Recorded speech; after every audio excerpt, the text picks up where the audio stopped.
오늘은 죽음을 이긴 기도라는 제목으로 마가복음 14장 27절에서 42절까지의 말씀을 함께 생각해 보겠습니다. 기원전 44년 3월 15일은 무슨 날일까요? 서양 역사에 매우 중요한 그런 날입니다. 영어의 Beware the Ides of March 라는 경고의 기원이 된 그런 날입니다. 이 날은 라틴어로 이두스 마르티에, 영어로는 Ides of March라고 하는데 바로 카이사르가 암살된 그런 날입니다. 카이사르, 가이우스 율리우스 카이사르는 로마의 뛰어난 장군이며 정치가였습니다. 로마 제국의 황제를 지칭하는 단어가 카이사르인데 한글 성경은 가이사로 표기를 하고 있습니다. 이 가이우스 율리우스 카이사르에게서 유래된 황제를 지칭하는 말이 카이사르입니다. 이두스 마르티에, 이 말은 카이사르가 그의 신복인 브루투스와 그 일당에게 죽임을 당한 날입니다. 이때 카이사르가 마지막으로 한 말이 바로 Et tu 브루테라는 말입니다. 라틴어인데요. Et tu 브루테, 브루투스 너 맞아? 라고 외치고 카이사르가 죽었다고 그럽니다. 셰익스피어의 작품에 나와서 더 유명해진 그러한 말입니다. 이 때문에 브루투스는 배신자의 대명사가 되었습니다. 카이사르를 죽인 배신자, 그 브루투스는 다음날 로마 시민 앞에 이렇게 연설을 합니다. 우리가 카이사르를 죽인 것은 그를 미워했기 때문이 아니라 그보다 로마를 더 사랑했기 때문입니다. 카이사르를 그대로 두면 로마인들은 모두 노예가 되었을 것입니다. 우리는 로마인의 자유를 빼앗으려 한 카이사르를 쓰러뜨렸습니다. 성경에도 유명한 배신자가 있습니다. 바로 가룟 유다입니다. 예수님을 은 30, 종 한 명의 몸값에 예수님을 팔았습니다. 가룟 유다는 돈을 더 사랑해서 예수님을 배신했습니다. 오늘 본문에 또 한 명의 배신자가 등장합니다. 바로 베드로입니다. 예수님께서 제자들에게 너희가 다 나를 버리리라, 너희가 나를 다 버리리라고 말씀하셨습니다. 이는 예수님의 말이 아니고 성경의 예언이라고 하셨습니다. 이는 기록된 바 내가 목자를 치리니 양들이 흩어지리라. 바로 이 말씀은 스가랴 13장 7절의 말씀입니다. 만군의 여호와가 말하노라, 가라 깨어서 내 목자 내 짝된 자를 치라. 목자를 치면 양이 흩어지려니와 작은 자들 외에는 내가 내 손을 들이우리라. 하나님께서 목자인 예수님을 치시면, 십자가의 죽음에 이르도록 하시면 양들, 제자들, 그를 따르는 이들이 흩어지리라. 바로 배신할 것이다 라고 예언한 그러한 말씀입니다. 여러분, 예수님의 일생은 이미 구약에서 예언한 예언의 성취입니다. 하나님의 뜻하심과 계획하심이었다는 것입니다. 우리를 구원하시기 위해서 이미 작정하셨습니다. 하나님은 우리를 구원하기 위해서 아들 예수 그리스도를 치시기로 십자가에 달려 죽게 하려고 이미 계획하셨습니다. 이것이 바로 우리를 향한 하나님의 무한한 은혜입니다. 예수님을 향한 제자들의 배신은 이미 예언되었습니다. 너희가 다 나를 버리리라. 그러나 내가 살아난 후에 너희보다 먼저 갈릴리로 가리라. 내가 살아난 후에 부활에 대한 암시를 하셨습니다. 예수님은 제자들에게 부활에 대해서 미리 말씀을 하셨습니다. 하지만 저희가 지난 고난주간과 부활주일 때 살펴보았던 것처럼 제자들은 이 예수님의 말씀을 믿지 않았습니다. 귓등으로 들었습니다. 너희보다 먼저 갈릴리로 가리라 라고 하신 이 말씀은 요한복음 21장에 성취되었음을 기록하고 있습니다. 너희가 다 나를 버리리라, 이 예수님의 말씀에 베드로가 대답했습니다. 베드로는요, 참 나서기를 좋아하는 사람입니다. 요즘 말로 하면 관종이었습니다. 천국에 가면 베드로 사도에게 야단을 들을지 모르겠지만, 이 베드로, 성경에 기록되어진 이 베드로의 모습을 잘 살펴보면 베드로는 제자들 중에서 가장 먼저 대답하는 사람이었습니다. 저희들이 살펴보았던 것처럼 가이사랴 빌립보에서 예수님께서 제자들에게 너희는 나를 누구냐라고 물었을 때에 베드로가 가장 먼저 주는 그리스도시요 살아계신 하나님의 아들입니다라고 대답을 했습니다. 예수님께서 풍랑 중에 갈릴리 호수를 걸어오실 때에, 그 무리를 걸어오실 때에 베드로는 자기도 무리를 걷고 싶다면서 배에서 뛰어내렸습니다. 저희가 또 나중에 살펴보겠지만 예수님이 잡히시던 그때에 대제사장의 종 말고의 귀를 칼로 베어버린 제자가 바로 베드로입니다. 이런 베드로가 예수님께 아주 단호하게 말을 합니다. 다 버릴지라도 나는 그리하지 않겠나이다. 다 버릴지라도 나는 그리하지 않겠나이다. 베드로는 T였습니다. 참 눈치가 없었습니다. 다른 제자들이 다 있는데 다 버릴지라도 나는 그리하지 않겠나이다. 한 방에 제자들을 배신자들로 만들어버렸습니다. 그것도 아주 단호하게 호언장담했습니다. 이 원문을 보면 베드로의 그 대답 속에는 결단코 절대로 그렇게 하지 않겠다라는 그 단호함이 담겨져 있습니다. 이런 베드로를 향해서 예수님께서도 서슴없이 말씀하셨습니다. 예수께서 이르시되 내가 진실로 진실로 내게 이르노니 오늘 이 밤 닭이 2번 울기 전에 내가 3번 나를 부인하리라. 이 30절 말씀을 6자로 줄이면 뭘까요? 베드로 너 맞아. 베드로 너 맞아가 아니고 베드로 너 맞아. 우리 예수님은 T는 T이신데 PT입니다. 지난번에 말씀드린 것처럼 Perfect Thinking, 모든 것을 다 아시고 깊이 생각하시는 분이십니다. 베드로가 할 배신에 대해서 예언을 하셨습니다. 이에 베드로가 자중하고 가만히 있었으면 좋았을 텐데 또다시 나섭니다. 베드로가 힘있게 말하되 내가 주와 함께 죽을지언정 주를 부인하지 않겠나이다.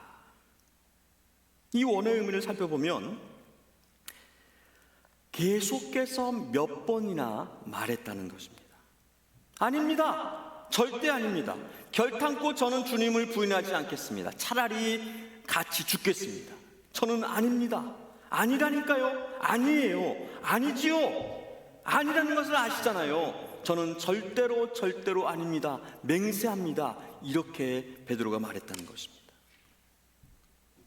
우리가 베드로의 이 뒷이야기를 몰랐다면 베드로를 믿었을 것이고 우리도 베드로와 같이 맹세했을 것입니다.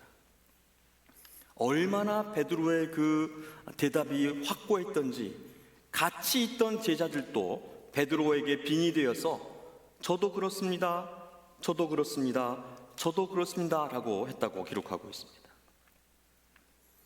근데 여러분이 잘 아시는 것처럼 베드로는 예수님의 말씀대로 3번이나, 한 번도 아니고 2번도 아니고 3번이나 예수님을 부인합니다. 베드로는 자신을 사랑해서 예수님을 배신했습니다. 가룟 유다는 돈을 사랑해서 예수님을 배신했다면 베드로는 자신을 사랑해서 예수님을 배반했던 것입니다. 자신을 너무 믿었습니다. 자기가 예수님을 정말로 사랑한다고 생각했습니다. 같이 죽을 수 있을 것이라고 믿었습니다. 하지만 베드로는 자신을 너무 사랑하여서 자신을 너무 믿은 나머지 자신의 그 연약함을 깨닫지 못했던 것입니다. 예전에 말씀드렸던 나르시스트, 이 베드로가 나르시스트였습니다. 나르시스트는 자신의 외모와 능력, 존재에 대해서 과도한 자부심과 애착을 가집니다. 타인의 인정과 칭찬을 갈구하지만 동시에 타인의 감정이나 입장을 생각하지 않습니다. 자기 자랑을 많이 하고 관심과 찬사를 지나치게 원합니다. 남의 감정보다 내 감정을 우선시합니다. 자기 중심적이고 자기 확신이 강합니다. 자기 표현 욕구가 매우 높고 인정 욕구가 뚜렷합니다. 여러분은 어떠십니까? 한번 옆 사람들한테 물어보세요. 제가 나르시스트입니까? 나에게 이런 성향이 있다면 우리는 우리의 인간관계를 다시 한번 점검해 보아야 합니다. 무엇보다도 우리의 신앙을 점검해 보아야 합니다. 내가 믿는 것이 예수님인지 아니면 나인지, 내가 사랑하는 것이 예수님인지 나인지를 심각하게 성찰해야 할 것입니다. 예수님을 믿고 사랑한다면 끝까지 예수님을 따르고 신앙을 지킬 것입니다. 순교자적인 신앙입니다. 핍박과 고난을 감수할 것입니다. 하지만 나를 믿고 나를 사랑한다면 고난 앞에서, 손해 앞에서 우리는 신앙을, 예수를 버릴 것입니다. 내 재산의 손해, 내 자식의 피해, 내 육신의 건강을 위해서 우리에게 생명과 구원을, 천국과 영생을, 이 땅의 복과 하늘의 은혜를 주시는 하나님께 드려야 할 시간과 물질과 열심과 헌신을 쉽게 포기해 버린다는 말입니다. 누가요? 제가요. 우리 교회는 저만 잘하면 됩니다. 저는 저에게 늘 말합니다. 너나 잘하세요. 너나 잘하세요. 이제 예수님께서 겟세마네로 기도하러 가십니다. 십자가에 달려 죽으시기 위해서 붙잡히시기 바로 직전에 고난과 죽음에 대한 준비를 해야 하는 그때에 예수님께서 기도하러 겟세마네에 가십니다. 여러분들은 죽음을 앞두고 있다면 어떤 준비를 하시겠습니까? 에이, 목사님 그런 재수없는 말씀을 하십니까? 웰 다잉이라는 말을 들어보셨습니까? 한국에서 경로대학을 섬길 때에 웰 다잉 지도사를 불러서 특강을 들은 적이 있습니다. 웰 다잉, 잘 죽는 것입니다. 어떻게 하면 잘 죽을 수 있을까? 잘못 들으면 자살 프로그램 같습니다. 그런데 이 웰 다잉은 어떻게 죽음을 잘 준비하고 맞이할 수 있을까입니다. 장례 비용이 천정부지이고 갑작스러운 사고와 뇌사 상태에서 연명 치료에 대한, 그리고 유산이나 장기 기증 등의 유형적 자산의 정리와 인간관계, 마음의 빚 등 무형의 가치 정리, 또한 고독사 예방을 위한 것입니다. 잘 태어나야 하지만 죽는 것도 잘 죽어야 합니다. 아무렇게나 죽으면 안 됩니다. 인간의 존엄성에 대한 문제이기 때문입니다. 그런데 이 교육을 경로대학에서 했더니 어르신들이 역정을 내셨습니다. 목사님 재수없게 죽는 얘기를 왜 하는 겁니까? 빨리 죽으라는 겁니까? 그렇잖아도 얼마 전에 자녀들이 수의를 준비한다고 그래서 기분이 나빴는데 교회에서까지 이런 얘기를 하네요. 이렇게 말씀하셨습니다. 여러분, 예수님은 죽음을 기도로 준비하셨습니다. 그들이 겟세마네라는 곳에 이름에 예수께서 제자들에게 이르시되 내가 기도할 동안에 너희는 여기 앉아 있으라 하시고, 예수님은 잡히시기 직전에 제자들을 데리고 감람산 겟세마네로 가셨습니다. 기도하러 가셨습니다. 누가복음에 보니까 예수님께서는 습관을 따라가셨다라고 기록하고 있습니다. 자주 감람산에 기도하러 가셨습니다. 그리고 잡히시기 직전에 기름을 짜낸이라는 뜻의 겟셋마네에서 예수님께서는 기도하셨습니다. 혼신의 힘을 다해서 기도하셨던 것입니다. 누가는 이것을 이렇게 기록했습니다. 예수께서 힘쓰고 애써 더욱 간절히 기도하시니 땀이 땅에 떨어지는 핏방울같이 되었더라. 간절하게 혼신의 힘을 다해서 기도했던 예수님의 모습을 기록하고 있는 것입니다. 예수님은 자신만 기도하시기 위해 가신 것이 아니라 제자들을 데리고 가셔서 기도하라고 당부하셨습니다. 누가복음 22장 40절에 그곳에 이르러 그들에게 이르시되 유혹에 빠지지 않게 기도하라 하시고, 유혹에 빠지지 않게 기도하라고 말씀하셨습니다. 오늘 본문에는 시험에 들지 않게 깨어 기도하라고 말씀합니다. 특별히 베드로에게 말씀하셨습니다. 좀 전에 예수님께서 베드로에게 뭐라고 말씀하셨습니까? 내가 나를 3번 부인하리라. 예수님은 베드로에게 부인하지 않을 믿음을 가질 기회를 주신 것입니다. 내가 아닌 주님을 사랑할 믿음을 위한 기도의 기회를 베드로에게 주셨습니다. 시험에 들지 않게, 유혹에 빠지지 않게 기도하라고 예수님께서는 베드로에게 말씀하셨던 것입니다. 하지만 베드로는 기도하지 않았습니다. 잤습니다. 또 예수님 말씀을 귓등으로 들었습니다. 예수님께서 말씀하신 유혹에 빠지지 않게, 시험에 들지 않게라고 하는 이 말이 무슨 뜻일까요? 예수님에 대한 실망입니다. 예수님께서 자기들의 기대를 만족시키지 못했습니다. 하나님의 아들이 병든 자를 고치시고 죽은 자를 살리시며 5,000명의 사람들을 먹이신 기적을 행하셨던 그 예수님께서, 우리가 그토록 기다린 그 메시아가 잡히신다는 것입니다. 채찍에 맞으시고 능력을 받으시며 십자가에 죽으신다는 것입니다. 어떻게 예수님이 그러실 수 있지? 하나님의 아들이 어떻게 그렇게 될 수 있지? 그 모든 것을 다 물리치시고 이기시고 이스라엘 제국을 세우셔서 제국의 황제가 되어 나를 높은 자리에 두셔야 하는데 예수님 실망입니다.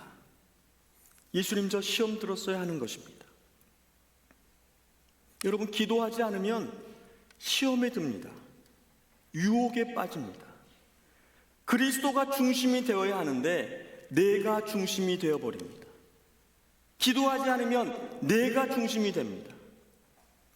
그리스도께서 교회와 나를 판단하셔야 하는데 내가 교회와 그리스도를 판단하게 됩니다. 그리스도께서 나 때문에 채찍질과 침뱉음, 갖은 능욕을 당하시고 십자가에 죽으셨는데 그 그리스도 때문에, 교회 때문에 내가 상처를 받았다고 말합니다. 내 마음이 상한 것입니다. 내 기분이 잡친 것입니다. 여러분, 기도하시기 바랍니다. 제가 드리는 말씀이 아닙니다. 우리 주님께서 당부하시는 그런 말씀입니다. 시험에 들지 않게 깨어있어 기도하라. 예수님은 제자들에게 당부만 하신 것이 아니라 친히 모범을 보이셨습니다. 기도하셨습니다. 땀이 핏방울이 되도록 기도하셨습니다. 심히 놀라시며 슬퍼하사 내 마음이 심히 고민하여 죽게 되었다면서 기도하셨습니다. 그 고통과 무게가 너무나 커서 감당하기가 너무 힘들어서 자기에게서 지나가게 해달라고 기도하셨습니다. 예수님은 하나님 아버지를 아빠라고 부르며 기도했습니다. 그런데 이 아빠는 한글 아빠가 아니라 아람어 아빠입니다. 저 위에 있는 단어가 아람어, 예수님께서는 아람어를 사용하셨는데 아버지를 아빠라고 부르셨습니다. 한글의 아빠처럼 예수님께서 아버지를 친근하게 부르면서 그 친근한 아버지를 가깝게 부르며 간청했던 것입니다. 아빠, 저 너무 힘들어요. 이 죄짐을 또한 이 사망 권세를 피하고 싶습니다. 하지만 내 원대로 말고 아버지의 원대로 하세요 라고 아버지를 부르짖었던 것입니다. 예수님의 기도의 응답은 순종이었습니다. 자기의 뜻도 제자들의 소원도 아닌 아버지 하나님의 뜻에 대한 순종이었습니다. 기도의 최고의 응답은 순종입니다.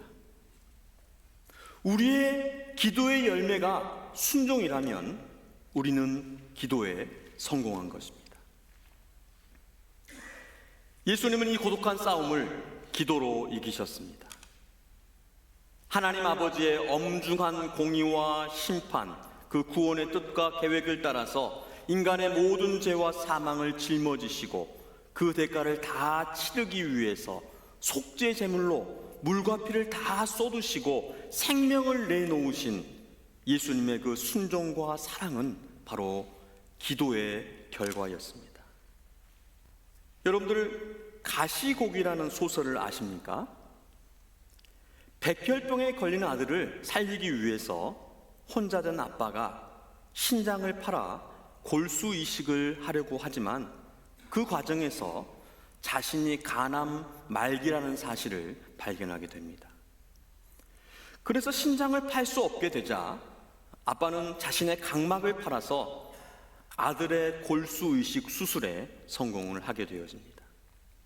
하지만 간암으로 인해서 시한부 인생이 된 아빠는 자신이 죽기 전에 아들을 이혼하고 도망간 친엄마에게 보내고 죽습니다. 그 아빠의 마지막 유언은 아들한테 교회에 나가겠다고 약속해 놓고 한 번도 가지 못했어.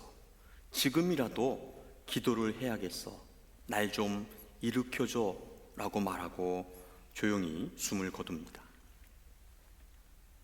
이 소설에서 아들은 아빠를 이렇게 표현합니다.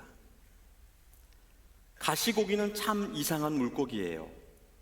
엄마 가시고기는 알들을 낳은 후엔 어디론가 달아나 버려요. 아빠 가시고기가 혼자 남아 알들을 돌보죠.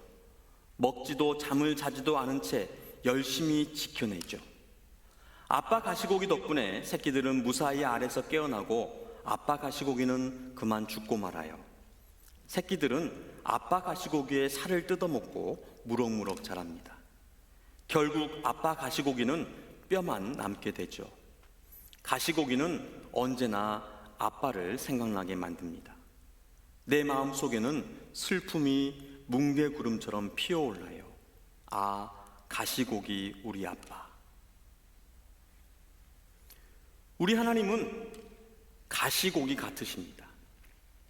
자녀된 우리를 위해서 졸지도 주무시지도 않고 지키십니다. 독생자 예수를 통하여 자신의 살을 먹이셨습니다. 결국 자신의 생명을 들여 우리를 살리셨습니다. 그 하나님이 바로 예수 그리스도이십니다. 그리스도 안에 아버지 하나님의 그 은혜와 사랑을 담으셨던 것입니다. 저는 이 무한한 은혜와 사랑을 이루시기 위해서 고독하게 싸우시며 기도하셨던 예수님에게서 하늘 아버지의 모습을 보게 되어집니다. 그리고 이 시대에 지금 우리 안에 있는 아버지들을 생각해 봅니다. 홀로 가장 남편과 아버지의 자리를 고독하게 담당하고 있는 아버지들에게 기도하라 하시는 것 같습니다. 저는 우리 안에 무엇보다도 아버지의 기도가 회복되어야 된다고 생각을 합니다. 우리 아버지들이 깨어 기도해야 하겠습니다. 가정이 살기 위해서 아버지들이 기도해야 되겠고, 교회가 살기 위해서도 아버지들이 기도해야겠습니다. 아버지들 깨어나시기 바랍니다. 기도하시기 바랍니다. 어쩌면 예수님께서 베드로에게 배신에 대한 경고를 하시고 마지막으로 기도의 기회를 주신 것처럼 우리 아버지들에게 주시는 우리 주님의 기회일지 모르겠습니다. 오늘 본문은 배신에 대한 경고를 받고 그것을 만회할 기도의 기회를 놓쳐버린 베드로와 베드로의 그 배신을 알고서도 기도의 기회를 주시고 기도하신 예수님의 모습을 대조적으로 말씀하고 있습니다. 베드로는 기도하지 않았습니다. 그리고 그 예언대로 예수님을 부인했습니다. 하지만 예수님은 기도하심으로 죄와 사망을 이기시고 부활과 구원을 이루셨습니다. 기도가 살 길입니다. 내가 살고 가정이 살고 교회가 사는 길은 바로 기도입니다. 우리 기도합시다. 누구만 잘하면 됩니까? 나만 잘하면 됩니다.